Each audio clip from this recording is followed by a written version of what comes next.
আমাকে এখন পর্যন্ত হায়াতে রেখেছেন, সুস্থ রেখেছেন, রোজা রাখার তৌফিক দান করছেন, উত্তম এক পরিবেশে থাকার আল্লাহ পাক রব্বুল আলামিন ব্যবস্থা করে দিয়েছেন। এমন এক জায়গায় ইচ্ছা করলে 24 ঘন্টা আপনি ইবাদত করতে পারেন, কোনো বাধা নেই। আসলে কামাই তো নিজের করতে হয়। আমরা কাবা শরীফে যাই, কাবা কি আপনাকে আমাকে নসিহত করে নাকি যে আমাকে সম্মান করো, ইজ্জত করো, তোয়াফ করো? কাবা তো কাবার জায়গা আছে। আমরা হেরেমের মধ্যে ঢুকি, হেরেম কি বলে আমাকে আমার এখানে নামাজ পড়ো, এইটা করো, সেইটা করো। এ দায়িত্ব যে যায় তার, ঠিক না? আমাকে সেখানে তোয়াফ করতে হয়, নামাজ পড়তে হয়, ইবাদত করতে হয়। আবার গিয়া দেখেন কত মানুষ খালি ঘুমায়, সৌদিতে খালি ঘুমায়, ঘোরাফেরা করে, হোটেলের মধ্যে আরাম আয়েশের মধ্যে লিপ্ত থাকে, কেউ বা সেলফি তোলার তালায় ব্যস্ত থাকে। যায় তো সবাই, একদল কামাই করতেছে, একদল আরাম করতেছে। ওখানে কামাই করার জায়গা, যে যত পারেন কামাই করেন। মসজিদ কামাই করার জায়গা, ঢুকবেন কামাই করতে থাকেন, যত পারেন এখানে কামাই করতে থাকেন। মসজিদে যতক্ষণ থাকবেন ইতিকাফের নিয়তে থাকবেন, আপনার এমনিতেই সওয়াব হইতে থাকবে। কি কথা ঠিক না? আপনি মসজিদে ঢুকবেন, ইতিকাফের নিয়তে ঢুকবেন, সুন্নাত তরিকা অনুযায়ী থাকবেন, বাস সওয়াব চলতে থাকবে। কিন্তু কেউ তো আসে খালি মসজিদের মধ্যে এই গ্যাঞ্জাম করে, এই ঝগড়া করে, বাহিরেও যে হালাত, ওই বেচারার ভিতরে একই হালাত, কোনো পার্থক্য নেই, একই হুবহু একই হালাত। বেচারার খবরই নাই আমি মসজিদে ঢুকছি, বেচারার খবরই নাই যে মসজিদের কিছু আহকাম আরকান আছে, এটা বাহিরের মতো না, চলছে। এর জন্য ভাই এখানে যারা আসেন, মসজিদে যারা আসেন, মসজিদের আদব রক্ষা করে চলার চেষ্টা করেন। মাহওয়াল খুব সুন্দর, যত পারেন কামাই করেন, যত পারেন কামাই করেন। আল্লাহ পাক রব্বুল আলামিন আপনাকে আমাকে সুন্দর, উত্তম, ভালো এক পরিবেশ দান করছেন, যেন ইচ্ছা করলে ইবাদত করা যায়। শুকরিয়ার বিষয় কি বিষয় না ভাই? অনেক অনেক শুকরিয়ার বিষয়। সবাই বলে আলহামদুলিল্লাহ। আজকে 12ই রমজান। বিশ্বাস করেন কি বিষয় বয়ান করব, এই বিষয় ঠিক করতে করতেই দেখি সময় শেষ। বিষয় সম্পর্কে বয়ান করার মতো সেই যোগ্যতাও নাই, সময় কোথা থেকে সময় যে চলে গেল বুঝলামই না। আসলে রমজানের 12 দিন চলে যাইতেছে, তার মানে আমার হায়াতেরও 12 দিন, আমার নির্ধারিত যে হায়াত ছিল তার মধ্যে 12 দিন মাইনাস হয়ে গেছে, হয়ে যাইতেছে। জানি না কার কতদিন হায়াত আছে। জনাবে মুহাম্মদ রাসূলুল্লাহ সাল্লাল্লাহু আলাইহি ওয়াসাল্লাম ফরমান, ওই হায়াত সর্বশ্রেষ্ঠ হায়াত, মনে রাখবেন হাদিস, ওই হায়াত সর্বোৎকৃষ্ট, সবচেয়ে দামি হায়াত, যে হায়াত লম্বা হবে ন্যাকও বেশি হবে। হায়াত লম্বা, ন্যাকও অনেক, ভরপুর ন্যাক, দামি হায়াত। ওই হায়াত সবচেয়ে নিকৃষ্ট হায়াত, যে হায়াত লম্বা হবে গুনাহও বেশি হবে। ওই হায়াত সবচেয়ে নিকৃষ্ট হায়াত। আমি আগামীকাল বাঁচতে চাই কেন? আমার কিছু সাজদা বেশি হবে। কেন বাঁচতে চাই? কিছু নামাজ বেশি হবে। আমি কেন বাঁচতে চাই? আমি রোজা রাখতে পারবো। আমি কেন বাঁচতে চাই? জিকির হবে, তেলাওয়াত হবে, ন্যাক হবে, ন্যাকের পাহাড় গড়ার জন্য বাঁচতে চাই। আগামীকাল যদি গুনাহগার না বাঁচত, কমপক্ষে 1 পেয়ালা মদ তার আমলনামায় কম যোগ হইতো। ওই কপাল পোড়া যদি আগামীকাল না বাঁচত, কমপক্ষে সুদের গুনাহটা কম যোগ হইতো। ওই কপাল পোড়া আগামীকাল যদি না বাঁচত, কমপক্ষে নামাজ কাজার গুনাহটা কম হইতো। ওই কপাল পোড়া যদি আগামীকাল না বাঁচত, তাহলে কমপক্ষে রোজা কাজার গুনাহটা কম হইতো। বাঁচার কারণে গুনাহ বেশি, আর নেককার বাঁচার কারণে। এই জন্য নবী আলাইহিস সালাতু ওয়াস সালাম ফরমান, ওই হায়াত সবচেয়ে দামি, সবচেয়ে দামি যে হায়াত লম্বা ন্যাকও বেশি, ওই হায়াত সবচেয়ে নিকৃষ্ট যে হায়াত লম্বা গুনাহও বেশি। এক হাদিসের মধ্যে আসছে, নবী আলাইহিস সালাতু ওয়াস সালাম ফরমান,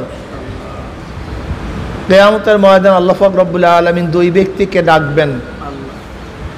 এর মধ্যে একজন দুনিয়াতে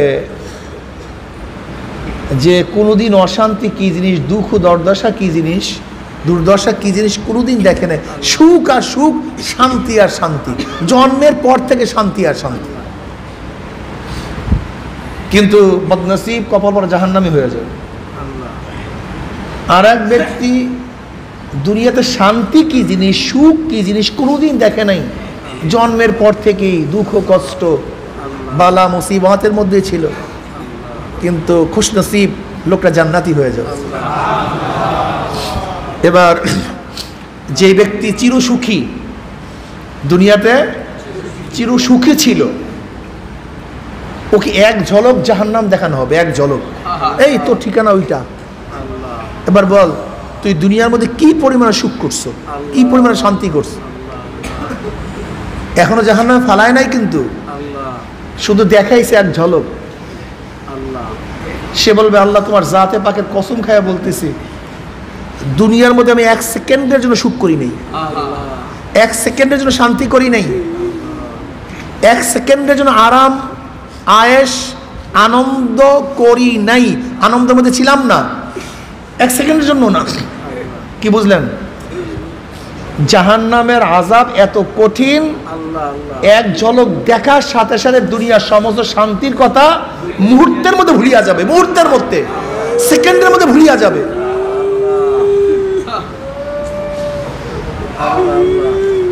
আর যেই ব্যক্তি চির দুঃখী, তাকে তার বাসস্থান দেখানো হবে জান্নাত, এই তোমার ঠিকানা ওইটা। তুমি কি পরিমাণ দুঃখ কষ্ট করছো দুনিয়াতে, দুনিয়াতে কি পরিমাণের দুঃখ কষ্ট করছো? ওই ব্যক্তি বলবে, আল্লাহ তোমার জাতে পাকের কসম খেয়ে বলতে পারি, আমি দুনিয়ার মধ্যে এক সেকেন্ডের জন্য কষ্ট করি নাই, এক সেকেন্ডের জন্য না। তার মানে জান্নাতের আনন্দ শান্তি এত মারাত্মক, এত বেশি, জান্নাতের শান্তি এক ঝলক দেখার সাথে সাথে মুহূর্তের মধ্যে দুনিয়ার সমস্ত কষ্ট ভুলিয়া যাবে। কি বুঝলেন? দুনিয়ার শান্তিও শান্তি না, দুনিয়ার কষ্ট কষ্ট না, আখিরাতের শান্তি অরিজিনাল শান্তি, আখিরাতের কষ্টই আসলে মূলে কষ্ট। যেরকম কৃষক কৃষি কাজ করার সময় বহুত কষ্ট করে, বহু সাধনা করে, লেকিন ভালো ফসল দেখার সাথে সাথে মুহূর্তের মধ্যে সমস্ত কষ্ট ভুলিয়া যায়। এত সুন্দর ফসল, এত সুন্দর বাগান, এত সুন্দর ফল, কি কষ্ট করছে, সব মুহূর্তের মধ্যে ভুলিয়া যায়। ছাত্র পরীক্ষা দেওয়ার আগে বহুত কষ্ট করে, রাত্রে ঘুমাতে পারে না, খেতে পারে না, আনন্দ ফুর্তি করতে পারে না, কিন্তু ভালো রেজাল্ট দেখার সাথে সাথে মুহূর্তের মধ্যে কষ্ট ভুলিয়া যায়, মনেই থাকে না কি কষ্ট করছে। মা বাচ্চা প্রসব করার সময় বহুত কষ্ট করে, কিন্তু ছেলের চেহারার দিকে, বাচ্চার চেহারার দিকে এক নজর তাকাবার সাথে সাথে মুহূর্তের মধ্যে সমস্ত কষ্ট ভুলিয়া যায়, কোনো কষ্টই থাকে না। ঠিক আজকেও যারা দুনিয়াতে কষ্ট সাধনা করে জান্নাত কামাই করতেছেন, জান্নাত এক ঝলক দেখার সাথে সাথে দুনিয়ার সমস্ত কষ্ট মুহূর্তের মধ্যে ভুলিয়া যাবেন, মুহূর্তের মধ্যে মনেই থাকবে না। আর যারা দুনিয়ার মধ্যে আনন্দ ফুর্তির মধ্যে আছেন, দেখবেন পুলিশ হ্যান্ডকাপ লাগাবার সাথে সাথে মুহূর্তের মধ্যে সমস্ত সুখ শান্তি ভুলিয়া যায়। ঠিক আখিরাতে হ্যান্ডকাপ লাগার সাথে সাথে দুনিয়ার সমস্ত শান্তি, দুনিয়ার সুখ সুখ না, এটা মনে রাখবেন। দুনিয়ার কষ্ট কষ্ট। আল্লাহ পাক রব্বুল আলামিন জান্নাত এবং জাহান্নাম তৈয়ার করার পরে জিবরাইলকে বললেন, যাও জিবরাইল, আমার জান্নাত খানা একটু ঘুরে দেখে আসো।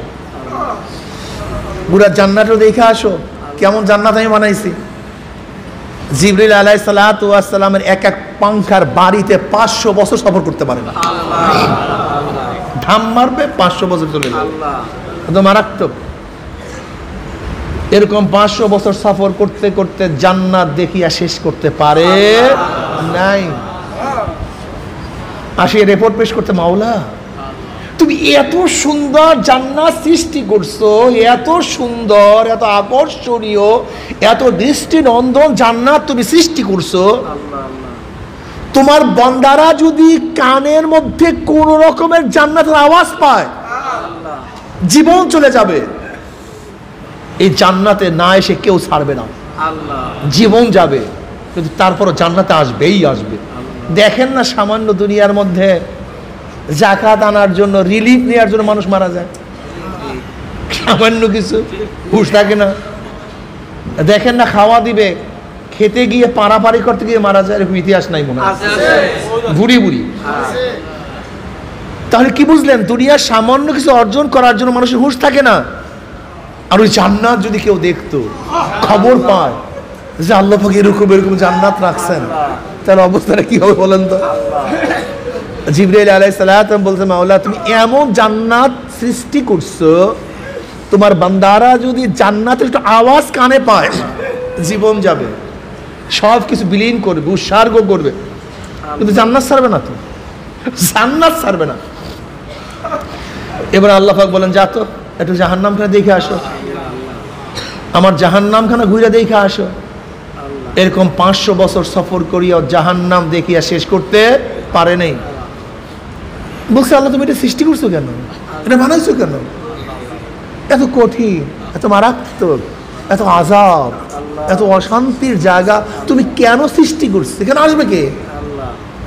তোমার বান্দারা যদি জাহান্নামের একটু আওয়াজ কানে শুনে জীবন যাবে, হাত যাবে, পাও যাবে, চক্ষু যাবে, ঘর যাবে, বাড়ি যাবে, স্ত্রী যাবে, ছেলে যাবে, সন্তান যাবে, সব কিছু যাবে, কিন্তু জাহান্নামে কেউ যাবে না, ঢুকবেই না, আসবেই না। এখানে আসবে কেন? এত কঠিন জায়গা, এটা বানাইছো কেন? কে আসবে তোমার এখানে? কেউ আসবে না। এবার আল্লাহ পাক বললেন, যা জিবরাইল, আমার জান্নাত জাহান্নাম উভয়খানে একটু ঘুরে দেখে আস। উভয় যাও, একসাথে দেখে আস। এবার জিবরাইল আলাইহিস সালাতু ওয়াস সালাম যখন জান্নাতের কাছে গেলেন, দেখেন গোটা জান্নাতের বাহিরে কাঁটার বেড়া দেয়া, কাঁটা, এবং জাহান্নামের চারো পাশে ফুলের বাগান, চমৎকার ফুলের বাগান। এবার জিবরাইল আলাইহিস সালাম খুব চিন্তিত হয়ে গেল। আল্লাহ না করুক, যখনই আল্লাহ পাকের বান্দা জান্নাতের মধ্যে ঢুকতে যাবে আর কাটার আঘাত লাগবে, না জানি আবার ফ্রি আসে, আর যখনই ফুলের বাগানের মধ্যে যাবে সে আনন্দে আনন্দে না আবার জাহান্নামের মধ্যে প্রবেশ করে। তিনি খুব চিন্তিত হয়ে গেলেন। এবার ভারাক্রান্ত হৃদয় জিবরাইল আলাইহিস সালাম বললেছে, মাওলা আমার তো ভয় হইতেছে, তুমি জাহান্নামের চারপাশে যেইভাবে ফুলের বাগান লাগাইছো, আমার ভয় হইতেছে তোমার বান্দারা ফুল তুলতে তুলতে না আবার জাহান্নামের মধ্যে পড়িয়া যায়। আর তুমি জান্নাতের চারপাশে যেভাবে কাটার বেড়া দিছো, আমার তো ভয় লাগতেছে ঢুকতে গিয়ে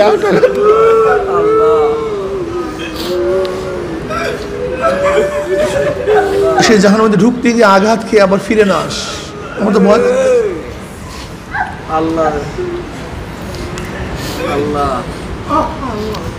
জান্নাতের কাজ করো কাটা ফোড়ো, জাহান্নামের কাজ করো ফুল তুলো। জান্নাতের কাজ করো কাঁটা ফুরো। ফজরের সময় শীতের দিন প্রচন্ড ঠান্ডা, উঠতে মনে চায় না, গোসল ফরজ, গরম পানির ব্যবস্থা নেই, ওদিকে মুয়াজ্জিন ডাকছে হাইয়া আলাস সালাহ, হাইয়া আলাল ফালাহ, আয় নামাজে, আয় কল্যাণের দিকে, আসসালাতু খায়রুম মিনান নাওম, তোর ঘুমের চেয়ে নামাজ উত্তম,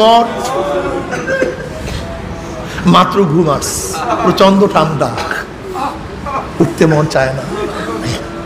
ওঠো, ল্যাপ ফেলে দাও, ঠান্ডা পানিতে গোসল করো। আল্লাহ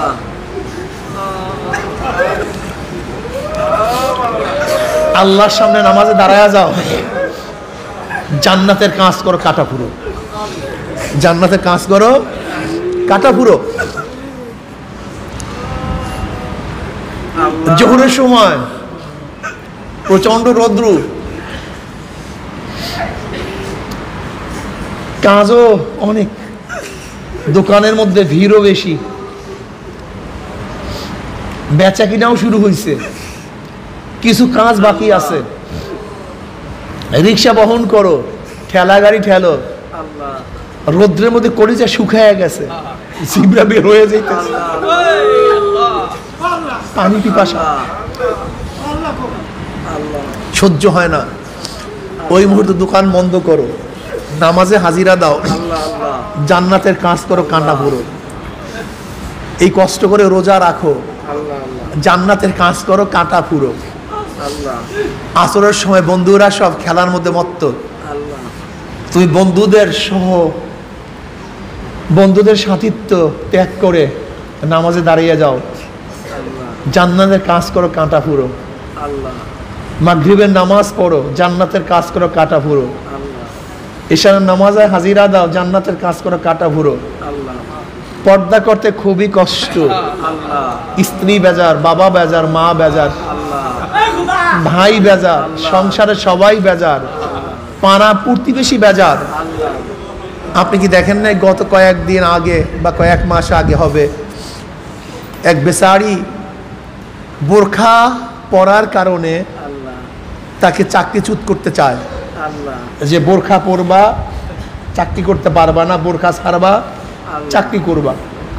সে বলছে বোরখা ছাড়তে পারবো না, চাকরি ছাড়তে পারবো। জান্নাতের কাজ করো, কাটা পুরো। দাড়ি রাখার কারণে স্ত্রী চলিয়া যায়, চাকরি চলিয়া যায়। দাড়ি রাখো, চাকরি বাদ দাও, জান্নাতের কাজ করো, কাঁটা পুরো। টুপি মাথায় দাও, টিটকারি করে, জান্নাতের কাজ করো, কাঁটা পুরো। লম্বা জামা গায়ে দাও, মানুষে ব্যাংকও করে, জান্নাতের কাজ করো, কাঁটা পুরো। হালাল হারাম তমিজ করিয়া খাও, জান্নাতের কাজ করো, কাঁটা পুরো। নেকের কাজ করো, জিকির আজকার করো। এই যে তরিকাপন্থীদেরকে আমলওয়ালা আমলি এই জামাতকে কত গালি দেয়, কত কটূক্তি করে, যা সহ্য করার মতো না, যা সহ্য করার মতো না। মনে যা চায় তাই বলে, বলতেছে বলবে, জান্নাতের কাজ করো, কাটা পুরো। এই তরবিয়াতে আসছো, বাড়িতে থাকলে কত ভালো খানা ছিল, ইফতারির মধ্যে কত পদের ইফতারি ছিল, অনেকের তো এসি বাড়িতে আছে, সুন্দর বিছানার ব্যবস্থা আছে। এই তরবিয়াতের মধ্যে, রোজার মধ্যে কষ্ট করে মসজিদে থাকো, কষ্ট করো, সাধনা করো, ত্যাগ করো, জান্নাতের কাজ করো, কাটা পুরো। হালাল হারাম তমিজ করিয়া খাও, জান্নাতের কাজ করো, কাটা পুরো। আল্লাহর রাস্তায় জীবন কি বিলিয়ে দাও, জান্নাতের কাজ করো, কাটা পুরো। এরকম কাটা ফুটতে ফুটতে ফুটতে ফুটতে ফুটতে যখন বেড়া শেষ, বেড়া শেষ, মৃত্যুর পিছনে আসার খাইয়ে পড়িয়া যাবা,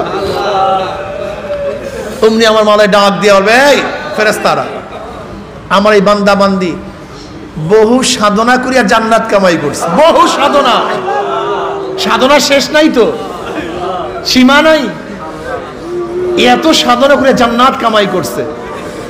কোন জান্নাত কামাই করছে, জান্নাতটা দেখা দে, ও ঠিকানা দেখা। এত সাধনা করিয়া কোন জান্নাত কামাই করছে, একটু জান্নাতের ঠিকানা দেখা দে। ইন্নাল্লাযীনা ক্বালু রাব্বুনাল্লাহ সুম্মা ইসতাকামু তাতানাজ্জালু আলাইহিমুল মালাইকাতু আল্লা তাখাফু ওয়া লা তাহজানু ওয়া আবশিরু বিল জান্নাতিল্লাতী কুনতুম তুআদুন। যখনই আল্লাহ পাকের মুমিন বান্দাবান্দি মৃত্যু সার খাইয়া পড়িয়া যাবে, হঠাৎ দেখবে জান্নাতের দরজাগুলি টাস টাস করিয়া খুলিয়া গেছে।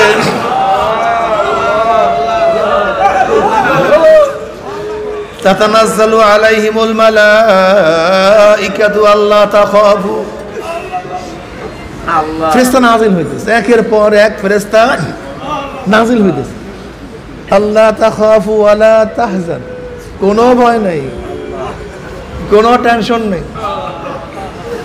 যেরকম আপনি এখান থেকে যদি সৌদি আরব যান, বিদেশে যান,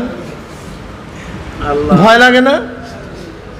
বাংলাদেশে যখন ছিলেন, স্ত্রী ছিল, ছেলে ছিল, মেয়ে ছিল, বাবা ছিল, মা ছিল, আত্মীয় ছিল, স্বজন ছিল, ভাই ছিল, বন্ধু ছিল, স্থান পরিচিত ছিল, কিন্তু কোথায় গেছেন সেই জায়গা সম্পর্কে জানা নাই, মানুষ সম্পর্কে চিনা নাই, শোনা নাই, কিচ্ছু জানা নাই।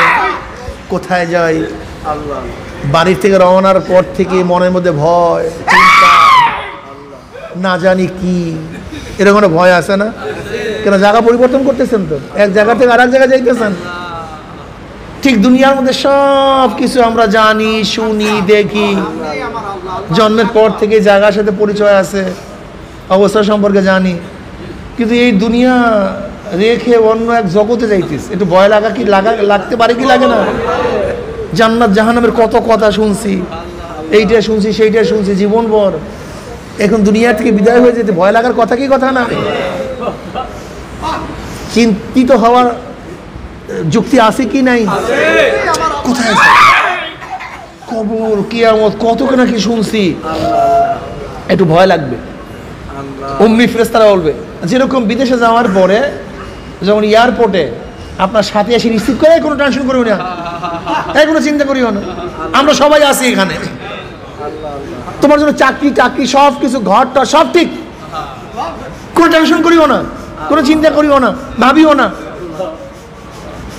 তোমার কিসের টেনশন? কি কথা ঠিক না? ঠিক যখন এই জগৎ থেকে আমরা পরবর্তী জগতের দিকে, জিন্দিগির দিকে রওনা করবো, একটু ভয় লাগাটা স্বাভাবিক, চিন্তিত হওয়াটাই স্বাভাবিক। এবার ফেরেশতারা বলবে, আল্লাহ তাখাফু ওয়া লা তাহজানু, কোনো ভয় পেও না, কোনো চিন্তা করিও না, কোনো ভয় নাই, কোনো ভয় নাই, কোনো চিন্তা নাই। আল্লাহ তাখাফু ওয়া লা তাহজানু ওয়া আবশিরু বিল জান্নাতিল্লাতী কুনতুম তুআদুন। আল্লাহ পাক বলছে না, এইটা করলে এই জান্নাত, ওইটা করলে এই জান্নাত, এইটা করলে এই সওয়াব, ওইটা করলে এই সওয়াব, এরকম করলে এইটা দিবে, সেটাই তোমাকে বলছে না, বিশারাত দিছে না যে এইটা করো জান্নাত, এইটা করো জান্নাত। এরকম অনেক সুসংবাদ তোমাকে প্রদান করা হয়েছে। ওয়া আবশিরু বিল জান্নাতিল্লাতী কুনতুম তুআদুন। যেই জান্নাতের কথা শুনছো, নামাজ পড়লে এই জান্নাত, রোজা রাখলে এই জান্নাত, জিকির করলে এই জান্নাত, পর্দা করলে এই জান্নাত, তেলাওয়াত করলে এই জান্নাত, জিহাদ করলে এই জান্নাত, দান করলে এই জান্নাত, সুন্নাত অনুযায়ী চললে এই জান্নাত হবে, আল্লাহর পথে চললে তোমাকে এই জান্নাত দেওয়া হবে। ওয়া আবশিরু বিল জান্নাতিল্লাতী কুনতুম তুআদুন। ওই যে দেখো সেই জান্নাত, ওই দেখো যেই জান্নাতের ওয়াদা তোমার সাথে করা হয়েছিল, সেই জান্নাত দেখো। যখনই আল্লাহ পাকের মুমিন বান্দাবান্দি চোখ সচক্ষে জান্নাত দেখবে, এখন অবস্থাটা বোঝেন তো, অবস্থাটা বোঝেন তো কি হবে।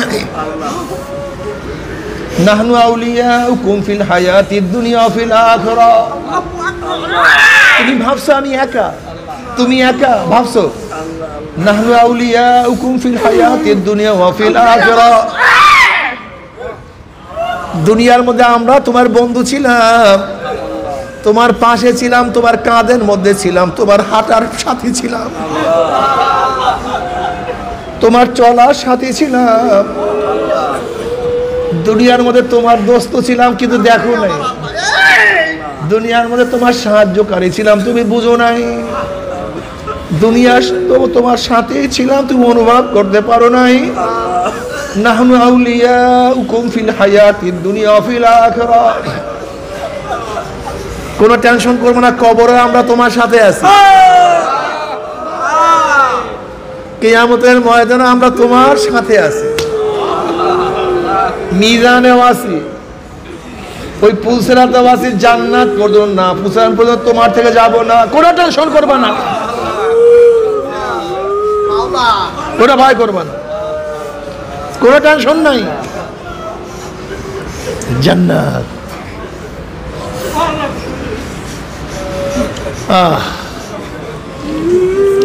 আল্লাহ কবুল করে জানো।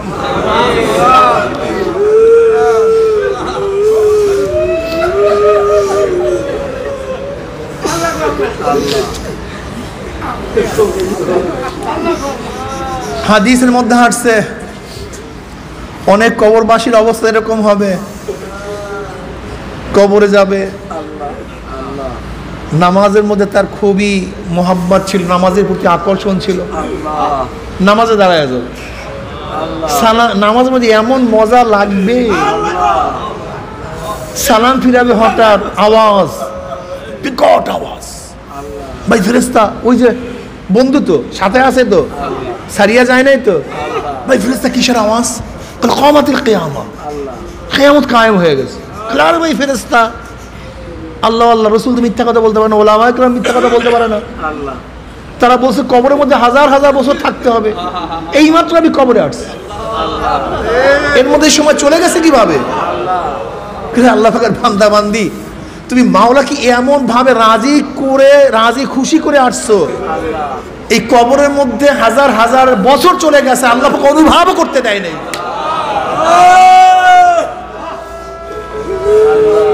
যাদের সাথে জিকিরের মোহাব্বত, বলবে ভাই ফেরেশতারা বলবে ভাই আসো একটু জিকির করি, এবার মনে করবে যে জিকির শুরু হয়ে গেছে, জিকির শুরু হয়ে গেছে, লা ইলাহা ইল্লাল্লাহ, লা ইলাহা ইল্লাল্লাহ, লা ইলাহা, বাস জিকির শুরু হয়ে গেছে। জিকিরের মধ্যে এমন মজা লাগছে,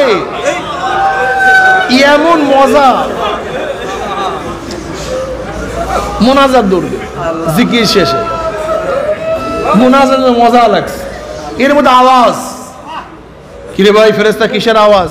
বলে কিয়ামত কায়েম হয়ে গেছে। আমি এই মাত্র আসলাম কবরের মধ্যে, এর মধ্যে কিয়ামত কিভাবে কায়েম হতে পারে?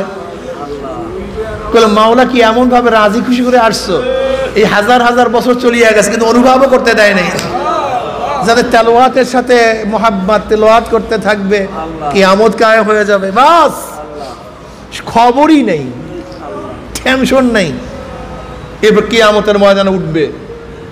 নবী আলাইহিস সালাতু ওয়াস সালাম ফরমান, হে আমার উম্মতেরা, 3 জায়গা আমাকে খোঁজ করিও। কয় জায়গায়?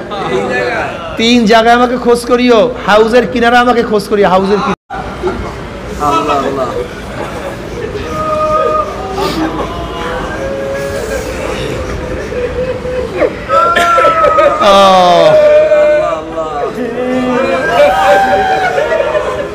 আনাস ইবনে মালিক রাদিয়াল্লাহু ফরমান, আমরা নবী আলাইহিস সালাতু ওয়াস সালামের সাথে বসা, এর মধ্যে কৃষ্ণকায়ার এক ব্যক্তি, বিটকুটে চেহারা, মজলিসে এসে বলি, ইয়া নবী আল্লাহ, আমার এই বিটকুটে চেহারা, খারাপ চেহারাকে জান্নাতে যাওয়ার জন্য বাধা সৃষ্টি করবে? বলে না, যদি ঈমান আনো এবং আল্লাহ আল্লাহর রাসূল যা বলছে তা ঠিক মতো মানতে পারো, তাহলে তোমার এই চেহারা জান্নাতে যাওয়ার জন্য বাধা সৃষ্টি করবে না।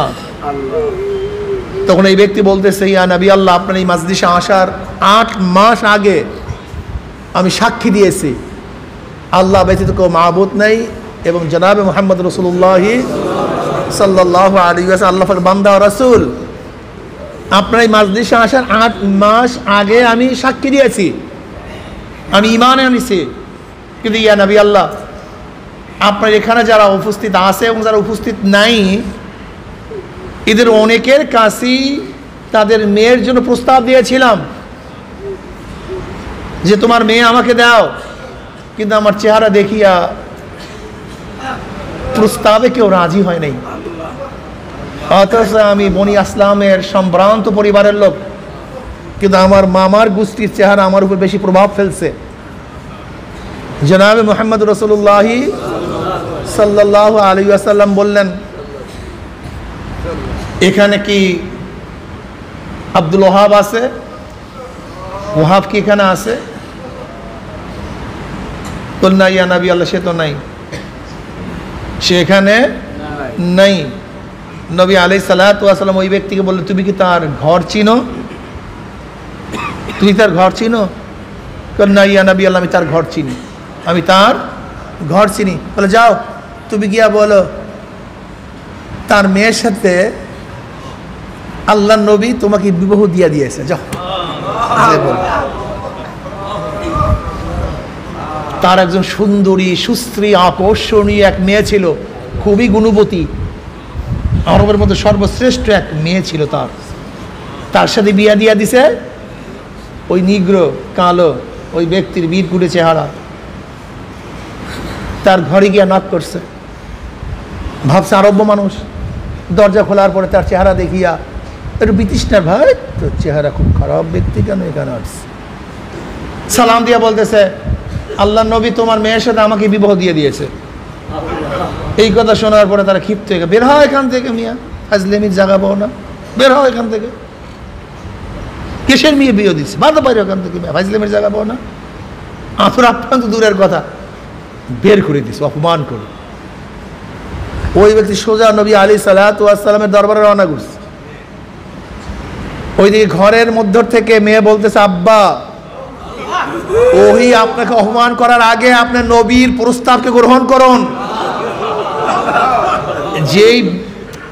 যেই বিয়ে আমার নবী দিছেন আমি সেই বিয়ে রাজি। দুনিয়াতে কয়দিন থাকবো? ওহি আপনাকে অপমান করার আগে আপনি সেখানে যান, নবীর কাছে মাপ চান। আল্লাহ নবী যেহেতু আমার সাথে তার বিয়া দিয়ে দিয়েছে, কাজে এখানে আমার দ্বিতীয় কোনো মত নাই, পথ নাই, বক্তব্য নাই, কথা নাই। দুনিয়ার সুখ শান্তি কয়দিন, আমি রাজি। এবার বাবা নবী আলাইহিস সালাতু ওয়াস সালাম দরবারে আসছে, আর সে তো আগেই আসছে। আসিয়ে বলি, ইয়া নবী আল্লাহ, আমাকে অপমান করে বিদায় দিস, আপনার প্রস্তাব মানে নাই। পিছনে পিছনে এসেও আসছে।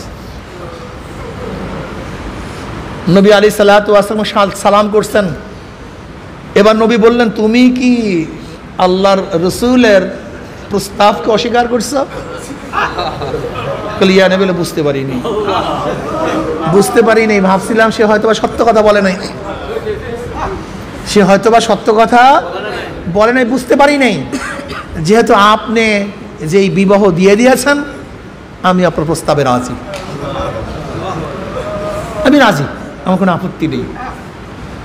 এবার নবী আলাইহিস সালাতু ওয়াস সালাম বললেন, যাও 400 দিরহাম তার মোহর হবে, এই 400 দিরহাম দিয়ে দাও, মোহর হিসেবে চলে যাও তোমার স্ত্রীর কাছে। কলিয়া নবী আল্লাহ, জাতে পাকের কসম, আপনার উপরে আমার বাপ মা কোরবানি হোক, আমার কাছে 1 টাকাও নেই, 1টা পয়সাও নেই। এটা সবার থেকে ব্যবস্থা করে দেন। নবী আলাইহিস সালাতু ওয়াস সালাম বললেন, যাও 3 জনের উপর তোমার জিম্মা। 3 জনের উপরে, ওসমান গনি রাদিয়াল্লাহু তাআলার উপরে, আব্দুর রহমান ইবনে আউফের উপরে এবং আলী মুর্তজা রাদিয়াল্লাহু তাআলার উপরে তোমার মোহরানার জিম্মা। এই 3 জনে তোমার টাকা দিয়া দিবে। মোহর ছিল কত? 400। আব্দুর রহমান আউফ রাদিয়াল্লাহু তাআলার কাছে গেছে, তিনি 200 দিরহাম দিয়ে দিচ্ছেন। হযরত ওসমান গনি রাদিয়াল্লাহু তাআলার কাছে গেছেন, তিনিও 200 দিরহাম দিয়ে দিচ্ছেন। আলী রাদিয়াল্লাহু তাআলার কাছে গেছে, তিনিও 200 দিরহাম দিয়ে দিচ্ছেন। বেটায় যে খুশি, যেই খুশির শেষ নাই।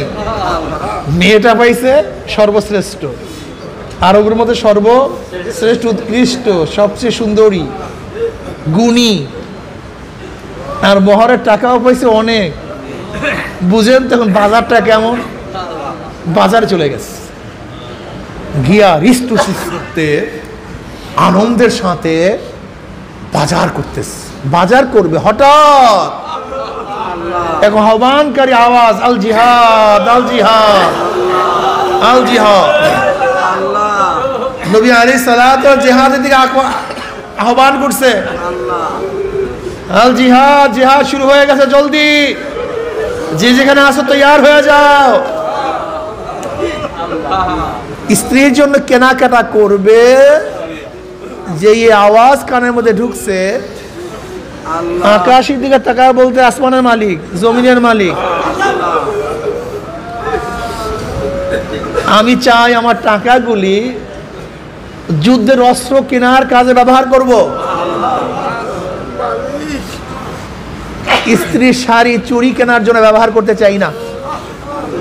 এরপরে সেই ব্যক্তি তলোয়ার কিনলেন, ঢাল কিনলেন, ঘোড়া কিনলেন,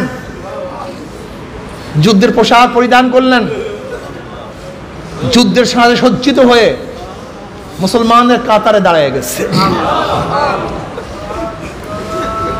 অপরিচিত ব্যক্তি, সমস্ত আবৃত করা, চিনা যায় না। একজন সাহাবী বলছে, এই ব্যক্তিকে কোথা থেকে এসছে? আলী মুর্তজা রাদিয়াল্লাহু বলতেছেন, তুমি বাধা দিও না, হয়তো বা বাহরাইন থেকে কোন এক ব্যক্তি তোমাদের সাহায্যার্থে চলে আসছে, বাধা দিও না। তিনিও পরিচয় দিলেন না। যুদ্ধ শুরু হয়ে গেছে, প্রচন্ড যুদ্ধ শুরু হয়ে গেছে। ওই সাহাবী লড়তেছে, তুমুল বেগে লড়তেছে, কাফেরকে হত্যা করছে। হঠাৎ তার গাঁট থেকে কাপড় পড়ে গেছে, তার কালো অংশ দেখি নবী আলাইহিস সালাম চিনে ফেলছেন। নবী আলাইহিস সালাতু ওয়াস সালাম বলছে, কে? সাদ। ইয়া নবী, আমি সাদ। নবী আলাইহিস সালাতু ওয়াস সালাম বললেন, আল্লাহ পাক তোমাকে সফলতা দান করুক, আল্লাহ পাক তোমাকে সফলতা দান করুক। সাদ রাদিয়াল্লাহু তাআলা নবীর এই সুসংবাদ শোনার পরে, তার মুখেই প্রশংসা শোনার পরে, দোয়া শোনার পরে তার মধ্যে স্পিরিট আরো বেড়ে গেছে। তিনি পুরো কাফেলার মধ্যে ঢুকে গেছেন, প্রচন্ড বেগে যুদ্ধ করা শুরু করছেন। হঠাৎ খবর আসছে, ইয়া নবী আল্লাহ, সাদার দুনিয়াতে নেই। সাহা শহীদ হয়ে গেছে।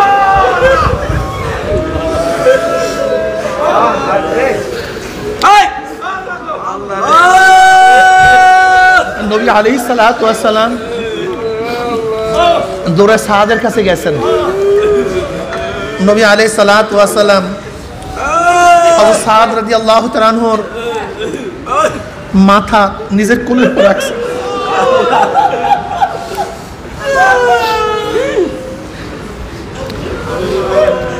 এবার নিজের হাতে কাপড় দিয়া মুখটাকে মুছাইয়া দিতে আছে।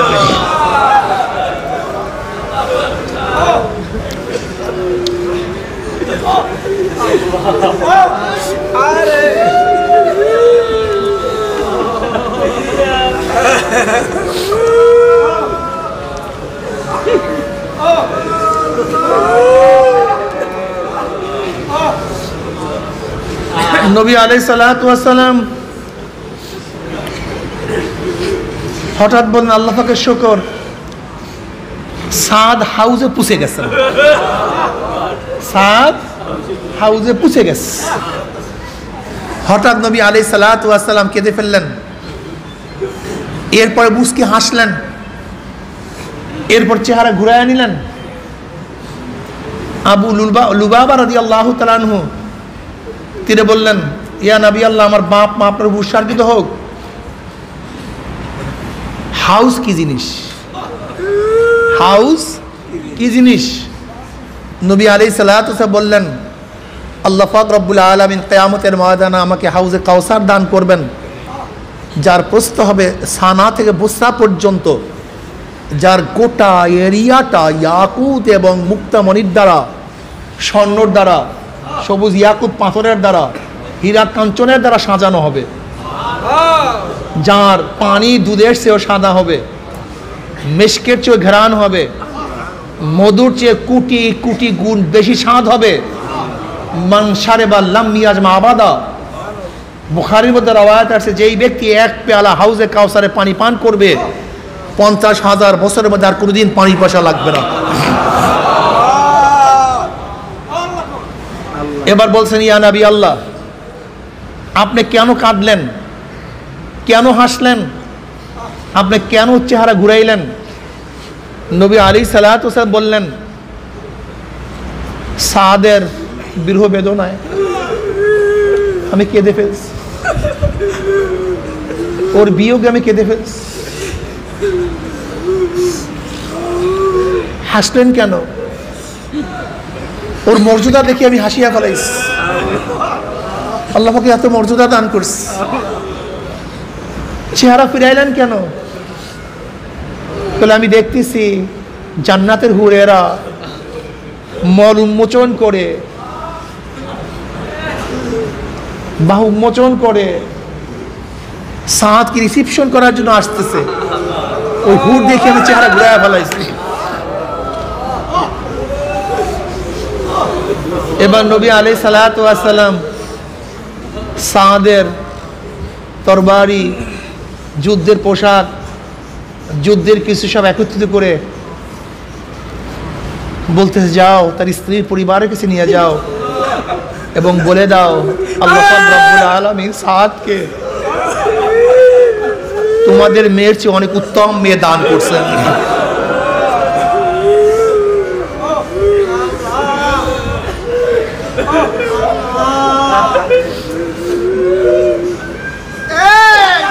নবী আলাইহিস সালাতু ওয়াস সালাম ফরমান, আমাকে হাউজের কিনারায় খোঁজ করিও। যখন মানুষ পানি পানি করে চিল্লাতে থাকবে, আমার নবী হাউজের কিনারায় থাকবেন। আমার নবী নিজের হাতে তিনি হাউজে কাউসারে পানি পান করায় দেবেন। কি যে মজা, কি যে শান্তি, কি যে আনন্দ! একটা হাউজে কাউসারের পানি, আর খোদা আমার নবী নিজের হাতে পানি পান করবে। নবী বলেন, আমাকে মিজানের কাছে খোঁজ করিও, পাল্লার কাছে খোঁজ করিও। নবীর উম্মতদেরকে ওজন করা শুরু করবে, আমার নবী পাল্লার কাছে দাঁড়ানো থাকবে। যখনই কোনো ন্যাক বাদ দেওয়া শুরু করবে, অমনি নবী সুপারিশ করা শুরু করবে, আল্লাহ বাদ দিও না, আল্লাহ আল্লাহ এই ন্যাকটাকে ফালাইয়া দিও না আল্লাহ। ওরা কি নবী দেখছে আল্লাহ? ওরা কি সাহাবি দেখছে? ওরা তাবিঈন তো দেখে নাই, ওরা তাবিঈন দেখে নাই তো, উলামা মুতাকাদ্দিমিন মুতাআখিরিন ওরা কিছু দেখে নাই। আল্লাহ ওর বাপ নামাজ পড়তো না, ও নামাজ পড়তো। ওর ভাই নামাজ পড়তো না, ও নামাজ ছাড়তো না। ওর মা নামাজ তো পড়তো না, কিন্তু মেয়ে তো নামাজ ছাড়তো না। ওর নানি তো পর্দা করতো না, কিন্তু নাতির হয়েও তো পর্দা ছাড়তো না। ওর এলাকার মধ্যে শুধু গুনাহ গুনার গুনাহ, কিন্তু ও তো ন্যাকের মধ্যেই ডুবান্ত অবস্থায় ছিল। আল্লাহর পরিবার পরিজনের কেউ তো তোমার ইবাদত করতো না, কিন্তু তো ওই ইবাদত ছাড়া এক মুহূর্ত খালি থাকতো না। আল্লাহ ন্যাকটাকে বাদ দিও না। গুনার মধ্যে ডুবান্ত ছিল, কিন্তু তার মধ্যে ন্যাক তো করছে, একটু ত্রুটি বিচ্যুতি আছে, বাদ দিও না আল্লাহ। আবার যখনই গুনাহ ওজন করা শুরু করবে, অমনি আল্লাহ ওজন করি।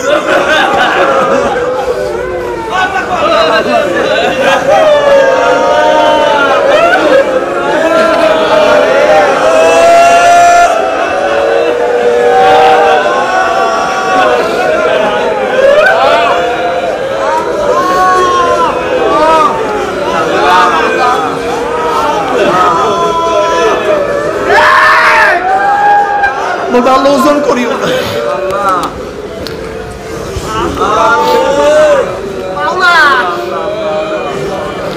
সব জায়গাতে গুনাই ছিল, ঘরের মধ্যে গুনাহ, বাহিরে গুনাহ, বাজারে গুনাহ, রাস্তায় গুনাহ, সমাজে গুনাহ, দেশে গুনাহ, অফিসে গুনাহ, সব জায়গায় গুনাহ ছিল।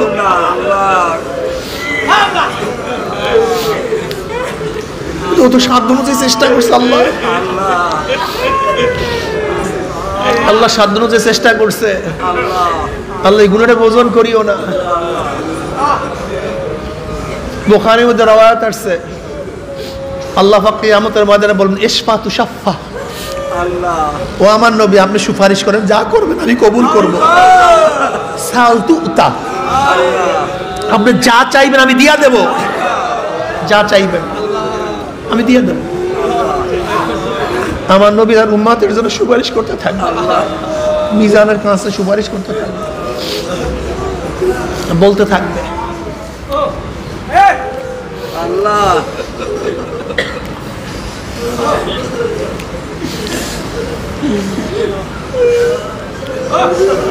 পুলসিরাতে কিনারে দাঁড়ানো থাকবেন, মারাত্মক পুলসিরাত। আল্লাহ আল্লাহ পুরো উম্মাত ওইটা দেখার পরে তো বড় আমার নবী দাঁড়ানো থাকবেন, উম্মাতটা পাড়ি দেওয়া শুরু করবে। বুখারীর মধ্যে রওয়ায়াত আসছে, একদল উম্মাতের ঈমান আমল এত মজবুত হবে 30,000 বছরের পুলসিরাত 1 সেকেন্ডের মধ্যে পাড়ি দিয়ে মাওলার জান্নাতে চলে যাবে। যাদের ঈমান আমল একটু দুর্বল হবে বাতাসের গতিতে পুলসিরাত পাড়ি দিয়ে জান্নাতে চলে যাবে। যাদের ঈমান আমল একটু দুর্বল হবে জোরে চলনওয়ালা ঘোড়ার গতিতে পুলসিরাত পাড়ি দিয়ে মাওলার জান্নাতে চলে যাবে। যাদের ঈমান আমল একটু দুর্বল হবে দৌড়ায় দৌড়ায় পুলসিরাত পাড়ি দিয়ে মাওলার জান্নাতে চলে যাবে। যাদের ঈমান আমল একটু দুর্বল হবে হাঁটতে হাঁটতে পুলসিরাত পাড়ি দিয়ে মাওলার জান্নাতে চলে যাবে। যে কিয়ামতের ময়দানে সবাই নিজেকে নিয়ে ব্যস্ত থাকবে তখন আমার নবী তার উম্মত নিয়ে ব্যস্ত থাকবেন। সবাই বলবে নাফসি নাফসি, আর আমার নবী রব্বি হাবলি উম্মতি। সবাই বলবে নাফসি নাফসি, আমার নবী বলে রব্বি হাবলি উম্মতি। এত দয়ার নবী, এত মুহাব্বতের নবী, আমার নবী কত উম্মতের জন্য ত্যাগ করেছেন। সেই নবীর উপর আমাদের কুরবান হয়ে যাওয়া উচিত, নবীর কথার উপর আমাদের সবকিছু উৎসর্গ করা উচিত, নবীর জন্য সবকিছু বিলীন করা উচিত। উম্মতের জন্য এমন কোনো কষ্ট নাই যা করেন, এমন কোনো ত্যাগ নাই যে ত্যাগ তিনি করেন নাই। উম্মতের জন্য সবকিছু শেষ করে ফেলছে। আমার নবীকে কত গালি দিছে, কত অপমান করছে, কত লাঞ্ছনা, কত অপদস্থ, কত টিটকারি, কত ফাজলামি আমার নবী সহ্য করতে হয়েছে নিজের জন্য, সব উম্মতের জন্য। আল্লাহ সব উম্মতের জন্য। সেই নবীর কথা ভালো লাগে না, নবীকে পছন্দ করি না। আরে নবীকে সাহাবারা কি যে মোহাব্বত করতো, সাহাবারা কি যে ভালোবাসতো। নবী আলাইহিস সালাতু ওয়াস সালাম সিংহা নিলেন, সিংহা রক্ত বের হইছে। আব্দুল্লাহ ইবনে জুবাইর রাদিয়াল্লাহু আনহু বললেন বাইরে ফেলে দিয়ে আসো। আব্দুল্লাহ ইবনে জুবাইর রাদিয়াল্লাহু তাআলা আনহু বাহির থেকে কিছুক্ষণ পরে আসছেন। নবীজি বলছিলেন যে বাহিরে মাটির মধ্যে পুঁতে রাখো। কিছুক্ষণ পরে আসার পরে নবী আলাইহিস সালাতু বললেন কি করছো? বলে পুঁতে ফেলছি। বলে কোথায়? বলে আমার পেটের মধ্যে। নবী আলাইহিস সালাতু ওয়াসাল্লাম বলতেছেন যে রক্তের সাথে আমার রক্ত মিশ্রিত হয়েছে ওই রক্ত জাহান্নামে যাবে না। কিন্তু আব্দুল্লাহ আমি আশঙ্কা করতেছি তোমার দ্বারাও মানুষ ক্ষতিগ্রস্ত হবে আর তুমি মানুষের দ্বারা ক্ষতিগ্রস্ত হবে। আব্দুল্লাহ ইবনে জুবাইর রাদিয়াল্লাহু তাআলা ওই দিকে ইঙ্গিত, যখন তিনি মক্কার গভর্নর হবেন, মক্কার দায়িত্ব নেবেন, তখন তার উপরে যে আক্রমণ হবে ইয়াজিদের জমানায়, সেই দিকে তিনি ইঙ্গিত করছেন। আব্দুল্লাহ ইবনে জুবাইর রাদিয়াল্লাহু তাআলার জন্মের সময় নবী আলাইহিস সালাতু ওয়াস সালাম বলতেছেন আমি দেখতেছি নেকড়ের মধ্যে একটা, কতগুলি নেকড়ের মধ্যে একটা বকরি, আর সেই নেকড়িগুলি হবে পোশাকধারী। ওই যে মক্কার মধ্যে যে যুদ্ধ সেই দিকে ইঙ্গিত করেছিলেন। আবু সাঈদ খুদরি রাদিয়াল্লাহু তাআলা আনহুর বাবা মালিক ইবনে সিনান রাদিয়াল্লাহু তাআলা আনহু জনাব মুহাম্মদ রাসূলুল্লাহ সাল্লাল্লাহু আলাইহি ওয়াসাল্লাম উহুদের ময়দানে যখন তার মাথা মরকে লোহার আংটা ধরে গেছে, এক দাঁত দিয়ে এক সাহাবী টান দিছে, দাঁতটা ভেঙে গেছে, তোয়াক্কা করেন নাই, একটা লোহার সেই লোহার কি বলবো এটাকে, যেমন বেকা আংটা, লোহার আংটা আল্লাহ উঠে গেছে আর দাঁতও ভেঙে গেছে। আবার দ্বিতীয় আর একটা আংটার মধ্যে কামড় দিছেন, জোরে টান দিছেন, দাঁড় আর একটা পড়ে গেছে। আল্লাহ কিন্তু সাহাবী তোয়াক্কা করেন নাই। নবী আলাইহিস সালাতু ওয়াস সালামের লোহা উঠাবার পরে, আংটা উঠাবার পরে ফুলকি মারিয়া রক্ত বাইর হওয়া শুরু হয়েছে। মালিক ইবনে সিনান রাদিয়াল্লাহু তাআলা রক্ত চুষিয়া শুষিয়া খাইতেছিলেন। নবী আলাইহিস সালাতু ওয়াস সালাম বললেন, যার রক্তের সাথে শরীরের সাথে আমার রক্ত মিশ্রিত হয়েছে ওই শরীর জাহান্নামে যাবে না। নবী আলাইহিস সালাতু ওয়াস সালাম শরীর থেকে যা কিছু নির্গত হইতো সবই পাক, ইশকালের কিছু নাই। আল্লাহ জনাবে মুহাম্মদ রাসূলুল্লাহ সাল্লাল্লাহু আলাইহি ওয়াসাল্লামকে সাহাবারা কি মোহাব্বত করতেন, কি যে ভালোবাসতেন, যা কল্পনাও করা যায় না, আল্লাহ যা চিন্তাও করা যায় না। আপনারা জানেন এই আমার আল্লাহ আবু সুফিয়ান রাদিয়াল্লাহু তাআলা আনহু তখনও মুসলমান হন নাই। আজকে 12 রোজা মুসলমান হন নাই। ষষ্ঠ হিজরিতে হুদায়বিয়ার সন্ধি যখন কুরাইশরা ভেঙে ফেলছিল, সেই সন্ধিকে আবার দ্বিতীয়বার ঠিক রাখার জন্য, নবায়ন করার জন্য আবু সুফিয়ান মদিনে আসছিলেন। উম্মে হাবিবা রাদিয়াল্লাহু তাআলা আনহু নবী আলাইহিস সালামের স্ত্রী, তার মেয়ের সাথে দেখা করার জন্য আবু সুফিয়ান ঢুকছে ঘরের মধ্যে। নবী আলাইহিস সালাতু ওয়াস সালাম যে চাদর হয়ে বসতেন, আবু সুফিয়ান ঢোকার পরই উম্মে হাবিবা রাদিয়াল্লাহু তাআলা আনহু সেই চাদরকে বিছানার থেকে উঠায় ফেলাইছেন, খাটের থেকে উঠায় নিছেন, সরায় ফেলাইছেন। তার বাবা খুবই কষ্ট পেয়েছেন এবং প্রশ্ন করছেন, তুমি কেন চাদরকে সরায় নিছো? এই চাদর কি আমার জন্য উপযুক্ত নয়, নাকি আমি এই চাদরের জন্য উপযুক্ত না? আল্লাহ চাদর কি আমার জন্য উপযুক্ত না, নাকি আমি চাদরের জন্য উপযুক্ত না? তুমি কেন সরিয়ে ফেলছো? উম্মে হাবিবা রাদিয়াল্লাহু তাআলা আনহা ফরমান, এই চাদরের মধ্যে আমার নবী শোন বসেন, কাজে এই চাদরের মধ্যে কোনো মুশরিকের বসার ইজাজত নেই। অথচ তার বাবা, অথচ উম্মে হাবিবা রাদিয়াল্লাহু তাআলা আনহার বাবা আবু সুফিয়ান তখন মুসলমান হয় নাই। আবু সুফিয়ান রাদিয়াল্লাহু তাআলা ইসলাম গ্রহণ করছেন 10ম হিজরিতে ফতে মক্কার সময়, 8ম হিজরিতে ফতে মক্কার সময়। কিন্তু মুশরিক বাবা হোক, কিন্তু নবীর চাদরের মধ্যে বসতে পারে না। অথচ নবী আলাইহিস সালাতু ওয়াস সালাম নিজের চাদরও তো মুশরিকদেরকে বিছায় নিজে দিচ্ছেন, নিজেই দিচ্ছেন। আল্লাহ লেকিন এটা নিজের ব্যাপার, আমার নবীর নিজের ব্যাপার, কিন্তু আমার নবীর চাদরে মুশরিককে আমি বসাতে পারি না। বোঝেন আমার নবীকে তারা কি শ্রদ্ধা করতেন, কি ইজ্জত করতেন, কি মুহাব্বত করতেন। হুদায়বিয়ার সন্ধির ঘটনা আপনারা জানেন। জনাবে মুহাম্মদ রাসূলুল্লাহ সাল্লাল্লাহু আলাইহি ওয়াসাল্লাম জিলকাদ মাসে এক স্বপ্ন দেখে উমরা করার জন্য রওনা করছেন। তিনি যাবেন উমরা করার জন্য, রওনা করছেন। কিন্তু জুলহুলাইফা নামক জায়গা যাওয়ার পরে তিনি শুনতে পাইলেন যে না, কাফেররা ঢুকতে দিবে না, হজ করার জন্য দিবে না, উমরা করার জন্য দিবে না। আল্লাহ নবী আলাইহিস সালাতু ওয়াস সালাম একজনকে পাঠাইলেন, যাও তো মক্কার খবর নিয়ে আসো। খবরটা কি দেখি, খবর নিয়ে আসছে। ইয়া নবী আল্লাহ, সবাই একত্রিত হয়েছে এবং বিভিন্ন গোত্রের লোক ডাকা হচ্ছে, কোনো অবস্থাতেই আপনাকে, আপনার দলকে, আপনার জামাতকে মক্কায় ঢুকতে দিবে না। সর্বোচ্চ প্রস্তুতি গ্রহণ করছে তারা। নবী আলাইহিস সালাতু ওয়াস সালাম বললেন,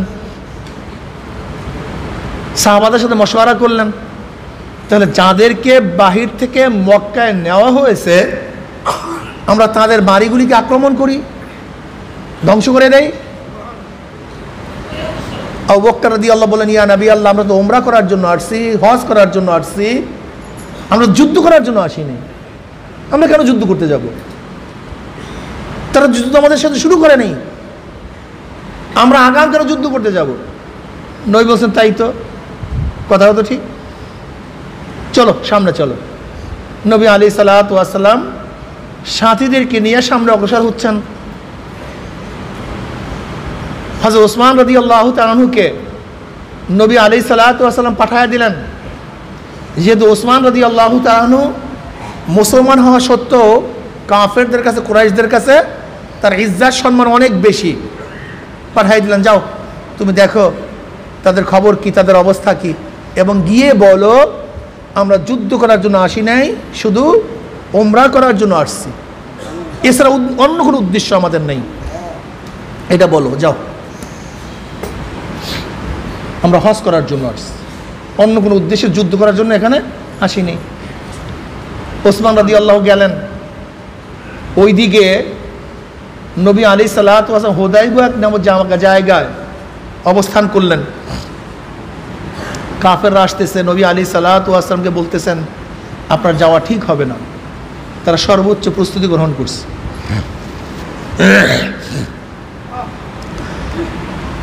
উরওয়া ইবনে মাসউদ সাকাফি তখন মুসলমান হন নাই, তিনিও কাফেরের পক্ষ থেকে আসছে। আমি যাই, তাদেরকে আমি বলবো। মাসউদ সাকাফি রাদিয়াল্লাহু তাআলা তখন মুসলমান হয় নাই। আসিয়া নবী আলাইহিসসালাতু ওয়াসসালাম বলতেছেন, মুহাম্মদ তুমি কি দেখছো কেউ আরবদেরকে ধ্বংস করে ফেলছে?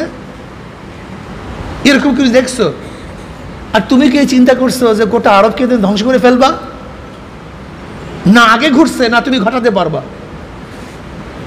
আর আরবরা যদি তোমার উপর আক্রমণ করেই, তাহলে আমি তোমার আশেপাশে নিচু শ্রেণীর কোনো লোক ব্যতীত ভদ্র বিশিষ্ট কোনো লোক তো দেখছি না।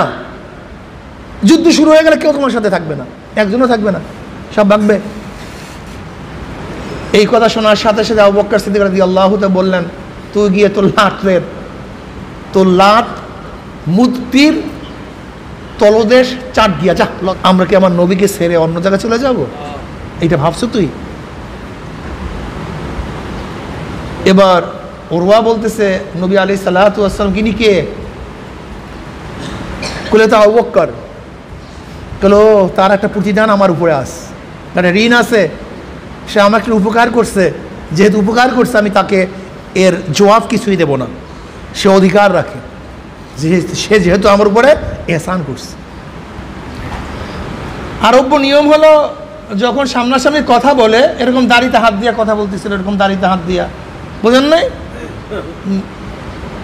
দাড়িতে হাত দিয়া উরওয়া কথা বলতেছিল যে আপনি কি কাদের সাথে যুদ্ধ করবেন, এইটা করবেন, সেইটা করবেন, কেউ থাকবে না, আর দাড়ির মধ্যে হাত দিতেছিল। অমনি এক যুদ্ধের পোশাক পরিত অবস্থায়, চেহারা চেনা যায় না, সে তলোয়ারের মাথা দিয়ে খোঁচা দিছে, হাত ছাড়াও মোর্শেক, আমার নবীর দাড়ির মধ্যে হাত লাগাবার দুঃসাহস দেখাইতেছ, আর সরাও। এবার ওরওয়া নবী আলাইহিসসালাতু ওয়াসসালাম প্রশ্ন করছে ইনি কে? বলে মুগীরা ইবনে শুবা। ওরে নাম খারাম। ওরওয়া বলছে ওরে নাম খারাম, বদবখত, আজকেও তোর ঋণ আমি পরিশোধ করতেছি। মুগীরা ইবনে শুবা রাদিয়াল্লাহু তাআলা ওরওয়ার ভাতিজা ছিল। ওরওয়ার কি ছিল?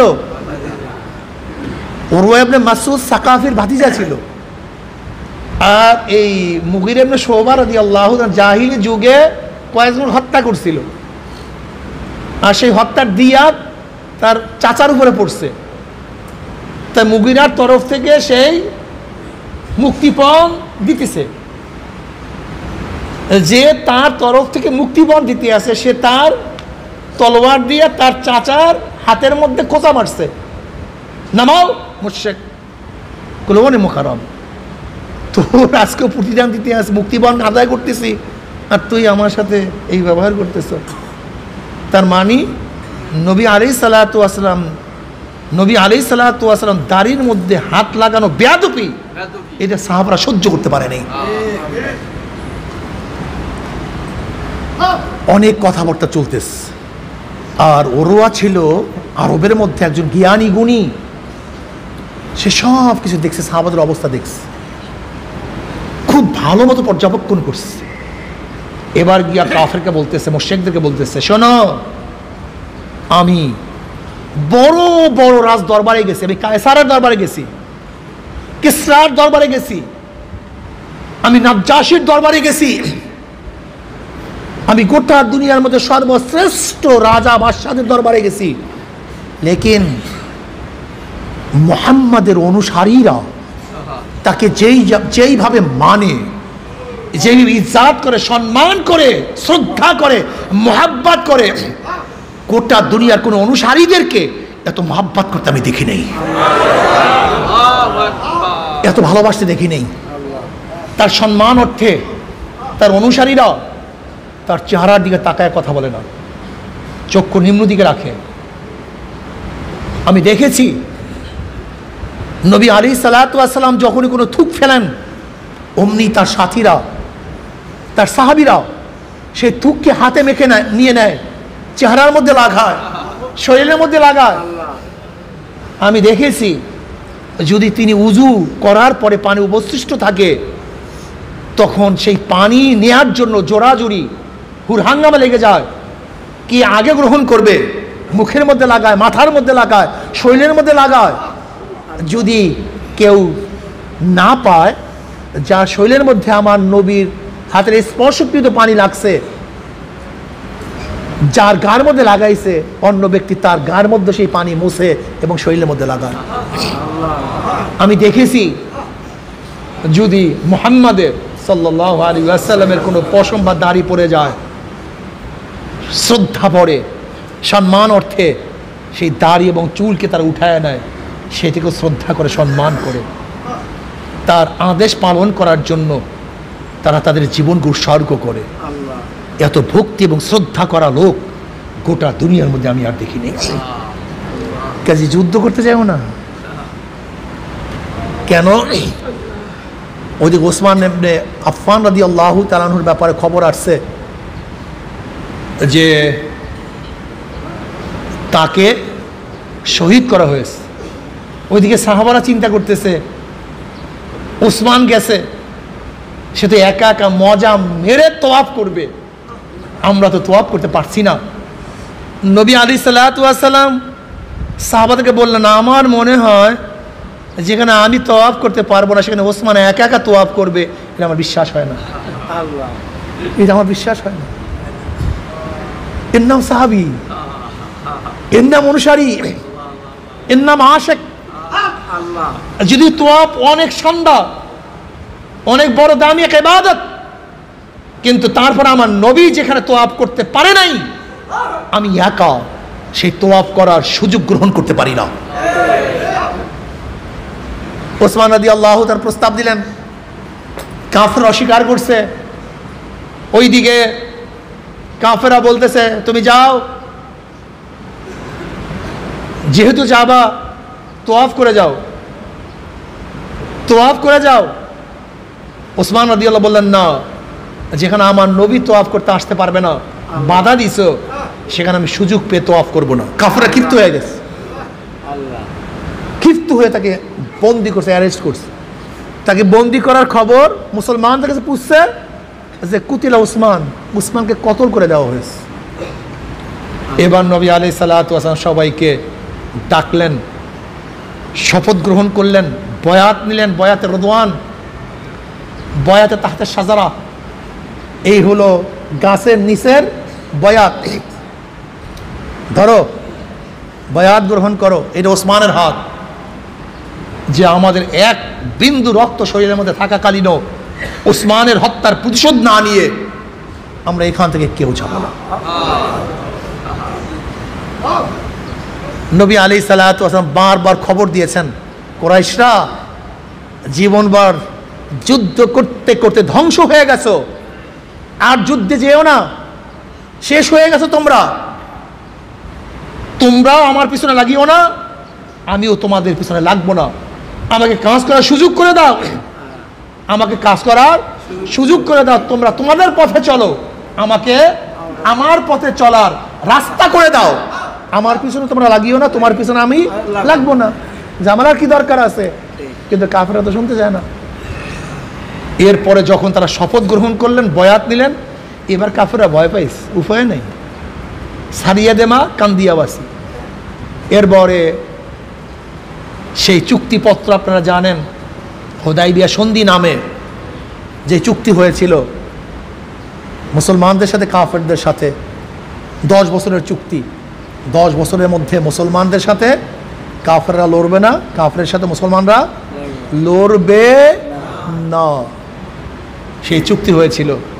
এরপরে মুসলমানরাও দাওয়াতি কাজ শুরু করছেন, কাফেররাও নির্বিঘ্নে একেবারে ব্যবসা বাণিজ্য শুরু করেছে, সবার মধ্যে সমান চলতেছিল। এরপর ঘটনা বহুত, কিন্তু চুক্তি বেশি দিন টেকে নাই, চুক্তি বেশি দিন টেকে নাই, মাত্র 3 বছর ছিল। 6ষ্ঠ, 7ম, 8ম হিজরির মধ্যে চুক্তি শেষ। এরপরে ফাতহ মক্কা হয়ে গেছে, চুক্তি ভঙ্গ হয়ে গেছে। নবী আলাইহিস সালাতু ওয়াস সালাম ওই চুক্তি আর নবায়ন করেন নাই। এর জন্য আবু সুফিয়ান আসছিল চুক্তি নবায়ন করার জন্য, কেন আবু সুফিয়ান বুঝছে ঘটনা খারাপ, ঘটনা কি খারাপ, উপায় নেই। কিন্তু নবী আলাইহিস সালাতু ওয়াস চিন্তা করছেন আর চুক্তির মধ্যে থাকার দরকার নাই, এবার ফতেহ মক্কা করার সময় চলে আসছে। কি কথা ঠিক না? ইন্না ফাতাহনা লাকা ফাতহাম মুবিনা, এখন আর চুক্তির সময় নেই, এখন ফাতহ করার সময়।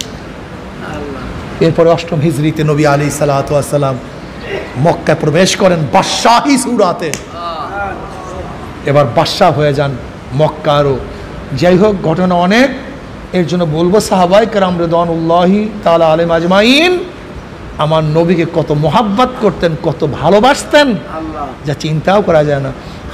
আমার নবীকে সাহাবারা যে মোহাব্বত করত, এই যদি বর্তমানে কেউ দেখে, আরে মুর্শিদ, কি কথা বুঝাতে পারি না। মূল ব্যাপারটা হলো এরা হলো সব, দেখেন একটা কথা বলবো, শুধু ইসলাম ধর্ম না, সমস্ত ধর্মের মূল হলো মোহাব্বত এবং আবেগ। মোহাব্বত ছাড়া কোনো ধর্ম শুধু যুক্তিতে চলে না, যুক্তিতে সমস্ত ধর্ম চলে না, ধর্ম চলতে পারে না যুক্তিতে। কারণটা কি বলেন তো? আল্লাহ, যুক্তির উপরে যুক্তি আছে, যুক্তির উপরে যুক্তি আছে, যুক্তির উপরে যুক্তি। মানুষের আকল তো এক না, ছোটবেলা যে আকল ছিল, যুক্তি ছিল, পরবর্তীতে যুক্তি নাই, যখন যুক্তি থাকবে না মহাব্বত শেষ হয়ে গেছে। বুঝতে পারিনি। এর জন্য প্রথম শর্ত কি? ঈমান। ঈমান কি যুক্তির নাম নাকি? ঈমান কিসের নাম? কথা বলে না কেন? বিশ্বাসের নাম নিয়ে, এটা যুক্তির নাম না। যুক্তির মধ্যে পড়ছেন কি কারবার শেষ, যুক্তির মধ্যে পড়ছেন কি কারবার শেষ। কেন? শয়তান আপনার কাছে আর এক যুক্তি ফিটিং করবে। শয়তান আপনার কাছে, যেমন একটু উদাহরণ দেয়, উদাহরণ দিলে বুঝতে পারবেন। বিভিন্ন ঘটনা আসছে, এর মধ্যে হয়তো বা আব্দুল কাদের জিলানী রাহমাতুল্লাহর ব্যাপারে কথাটা মাশহুর। আব্দুল কাদের জিলানী রাহমাতুল্লাহ আলাইহি হাঁটতেছেন, হঠাৎ দেখেন যে মাথার উপরে মেঘ ছায়া দিতে আছে।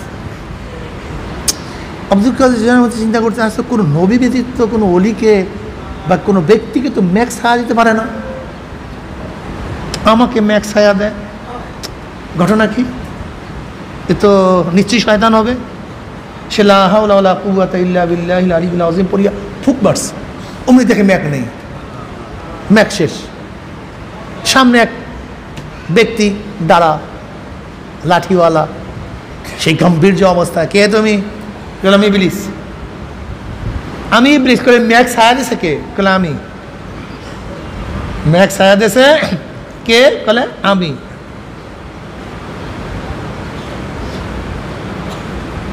এরপরে আব্দুল কাদের জিলানী রাহমাতুল্লাহ আলাইহি বলতেছেন,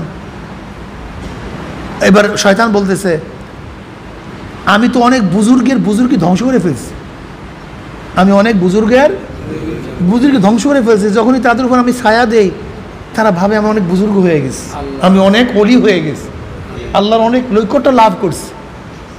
এরকম তাদের মধ্যে ফকর এনে, তাকাব্বুরি এনে, নিজের বুজুর্গি ভাব সৃষ্টি করে আমি তাদেরকে ধ্বংস করে ফেলি। আর তাদের জানাই নাই যে নবী ব্যতীত কেউ, নবী ব্যতীত মেঘ কাউকে ছায়া দিতে পারে না। এই এলেম তো তাদের মধ্যে নাই। যেহেতু আপনার মধ্যে এলেম আছে, এই এলেম থাকার কারণে আপনার এলেমে আপনাকে বাঁচাই দিছে।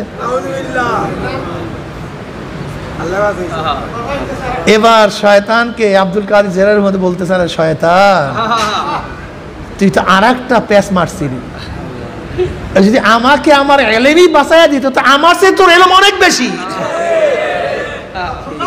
আমার সে তো লক্ষ গুণ কোটি গুণ এলেম তোর বেশি। যদি এলেমই মানুষকে বাঁচাইতে পারতো, তাহলে তোকেও তোর এলেমে রক্ষা করতে পারতো, কিন্তু তোর এলেমে তোকে রক্ষা করতে পারলো না কেন? তা এলেমে আমাকে বাঁচায় না, আল্লাহর রহমত আমাকে বাঁচাইছে, আল্লাহর মেহেরবানিতে আমাকে বাঁচাইছে। তখন শয়তান আফসোস করতে করতে যায়, তাহলে আসলে আপনার আল্লাহর রহমত আছে। আমি এমন এক চাল মারছিলাম, এমন এক গুটি দিছিলাম, পেঁয়াজ দিছিলাম, যেখান থেকে কেউ বের হতে পারে না। যখন আপনার এলেমের প্রশংসা করছি, তখন আপনার মধ্যে ফখর আসা উচিত ছিল, যেরকম আমাদের মধ্যে বর্তমানে। একটু যদি এলেম অর্জন করে মনে হয় যেন আসমানে আছে না জমিনে আছে না কোথায় আছে, কিন্তু যদি কোনো রকমের কিছু আসে একটু মনে হয় যেন মানুষকে মানুষই মনে করে না। আল্লাহ আমাদের সবাইকে হেফাজত করেন। এর জন্য আল্লাহর রহমত ব্যতীত কেউ না।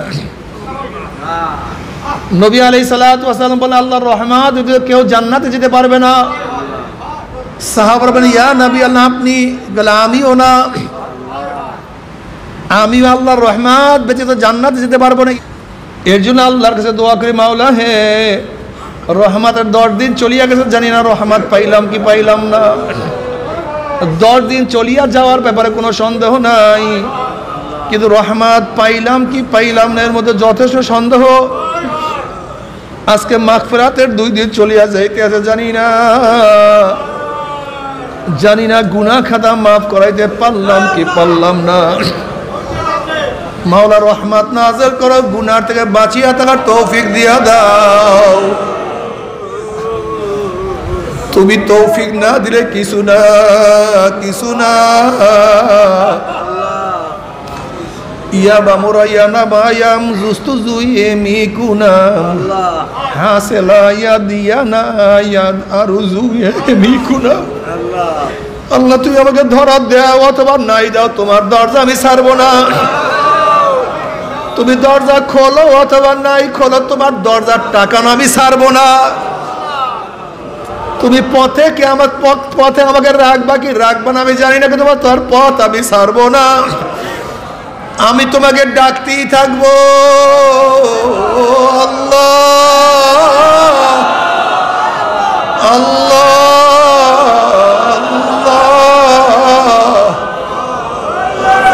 আল্লাহ আল্লাহ, আমাদের সবাইকে মাফ করে আমার জন্য দোয়া চাই। আমিও দোয়া করি, সবাই সবার জন্য দোয়া করেন। মাওলা যেন গুনাহ থেকে বাঁচিয়া থাকার তৌফিক দিয়া দেয়। গুনাহ যা করছে মাওলা মাফ করিয়া দেয়। আল্লাহুম্মা আমিন।